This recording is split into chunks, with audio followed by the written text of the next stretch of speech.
Hi guys, Freddy here, welcome back to the desktop for another rules breakdown. And this time I'm going to quickly go over the rules to D20 Modern.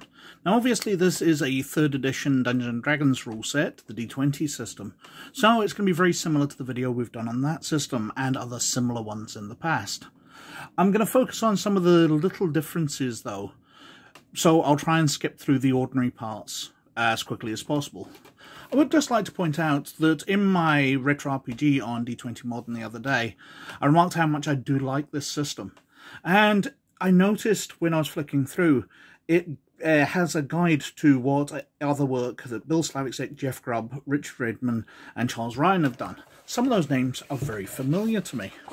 Because the designers, Bill Slavicsek has co-designed a lot of products over the last 16 years, including Torg, Roleplaying the Possibility Wars, Alternity, Star Wars role-playing game D20, Guide to the Star Wars Universe. Jeff Grubb has done Dragonlance and the Forgotten Realms setting. Charles Ryan has done Deadlands, Millennium's End, The Last Crusade, Dune Chronicles of the Imperium, Star Trek Red Alert, and the Wheel of Time role-playing game.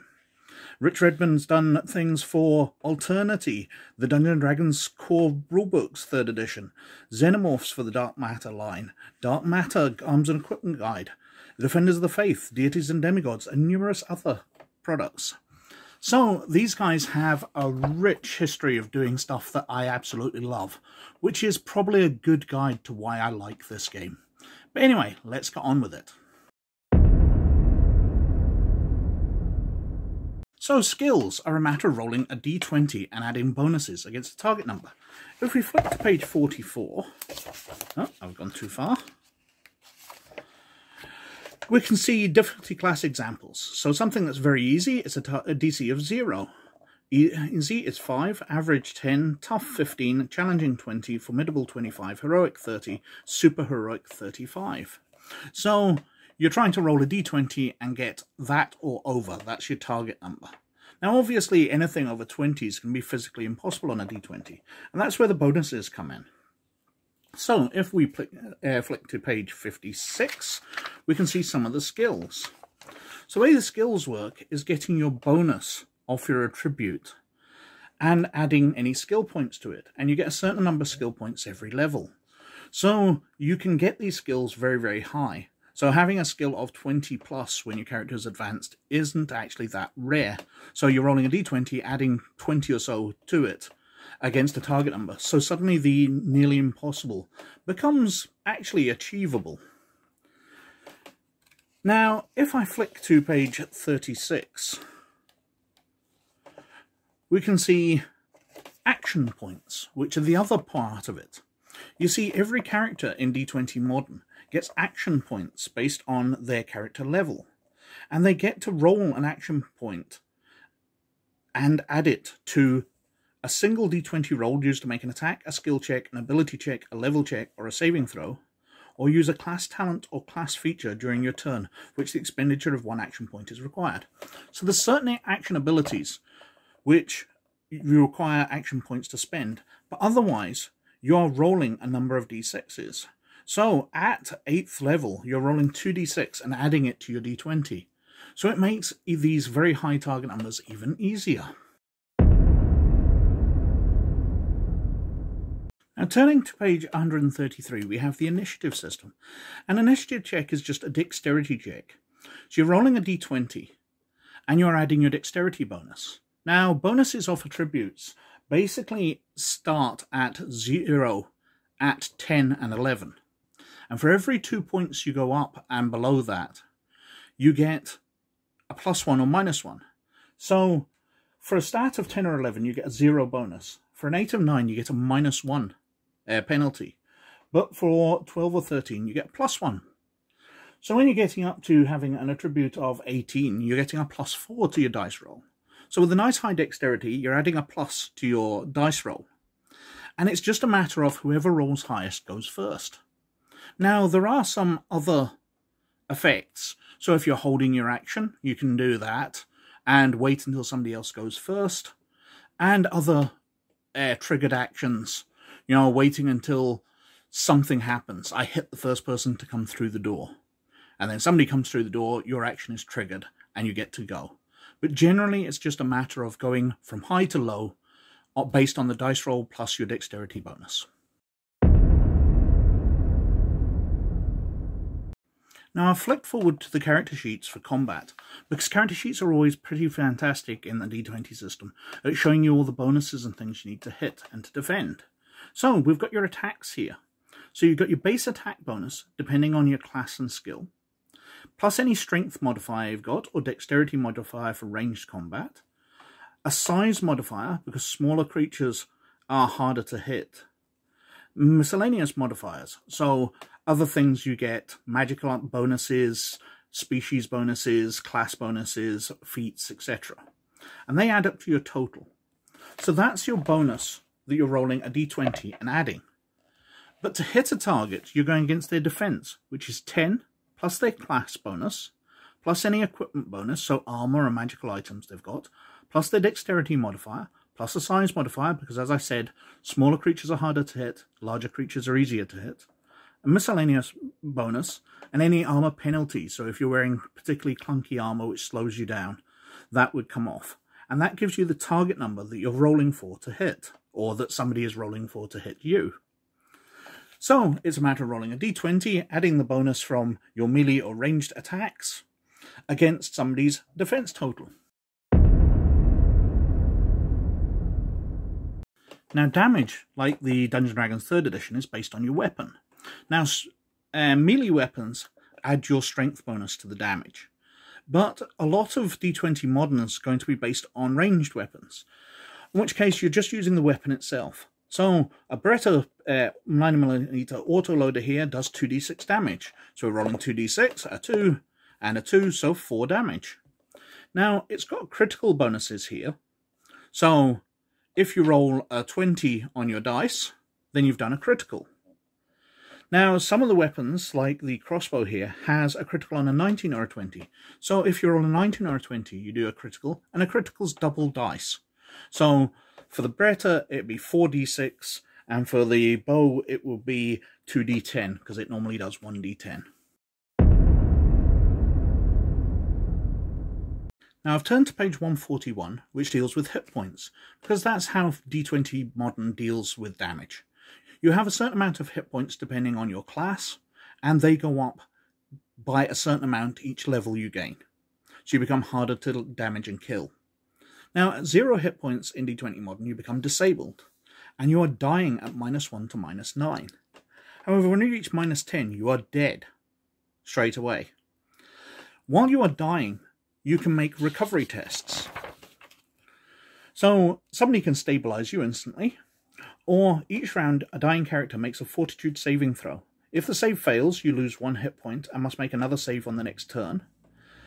If the save succeeds, you become stable, and you stop losing hit points but remain unconscious. You can also have somebody with treat injury skill treat you, and you can get better. Natural healing is recovering 1 hit point per character level per evening of rest, so 8 hours of sleep, as in 3rd edition Dungeons & Dragons. So a 5th level character recovers 5 hit points per evening of rest. Now I think there's a bit of a typo in this next bit.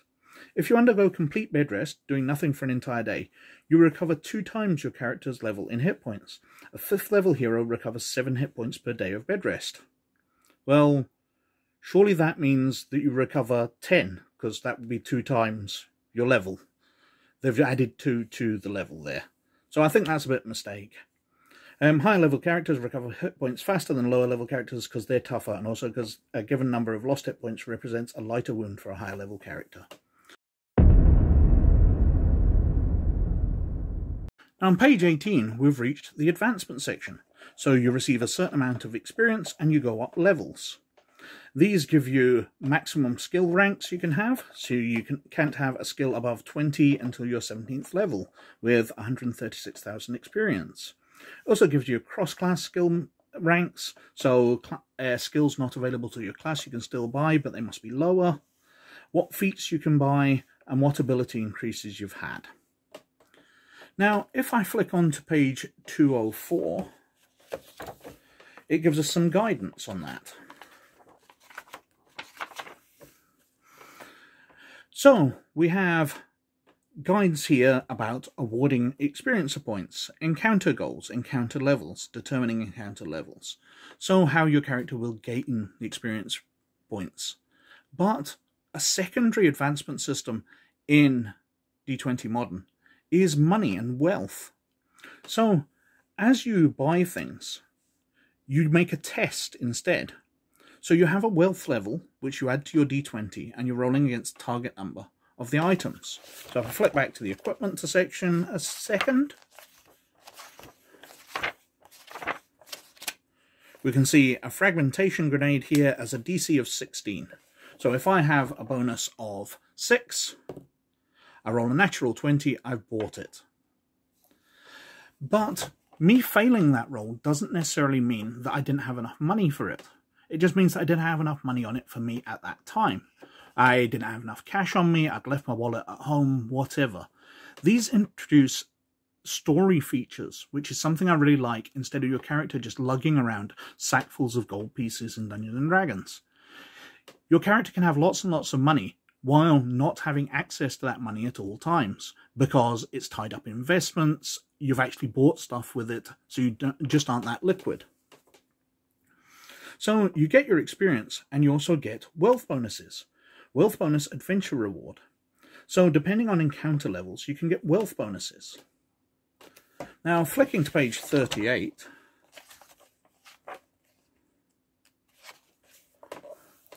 we can see the wealth bonus and what it kind of means. So we've got, if you've got wealth bonus 0, you're impoverished or in debt. Up to 31 or higher, you're very rich.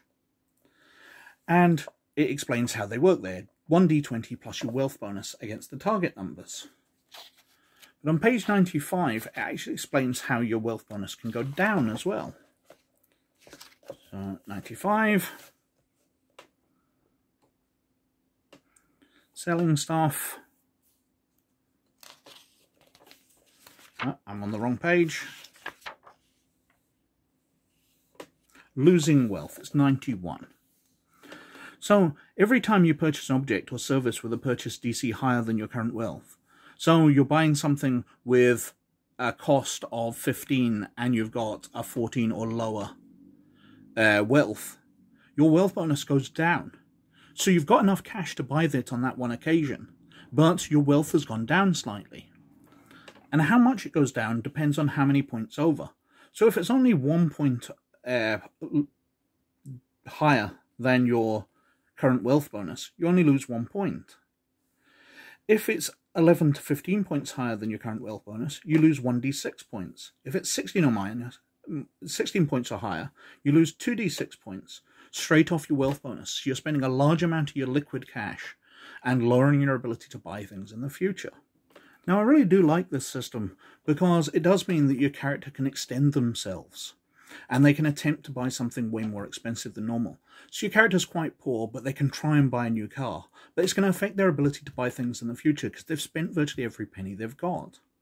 Whereas a rich character does lose their wealth slightly, because if a target number is higher than 15, you still lose 1 point. So it doesn't mean that once you get up to a 30 or so, you've pretty much got infinite cash. You do still lose points every time you buy something at 15 points or higher. So you still need to have some kind of income. But I do like the way it emulates it, that even rich characters can fail, they can roll a 1 on their dice and absolutely fail to buy something just because they didn't have the cash with them at that time. Whereas a poor character can extend themselves. It's a very good emulation of the real world, done on a very simple system.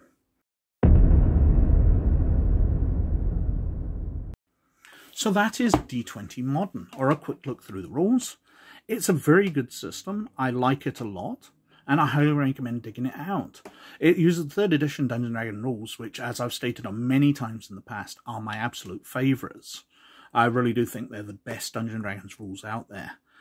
But they're simple, they're fast, and there's a lot of really nice stuff in this, done by some extremely talented guys. But, as usual, I think I've whittled on for quite long enough, so thank you very, very much for watching. Please like, subscribe and comment below, as I think it does me massive favours with the YouTube algorithm. At least I'm positively convinced it does. But as always, most of all, you look after yourselves, and I'll catch you later. Bye now.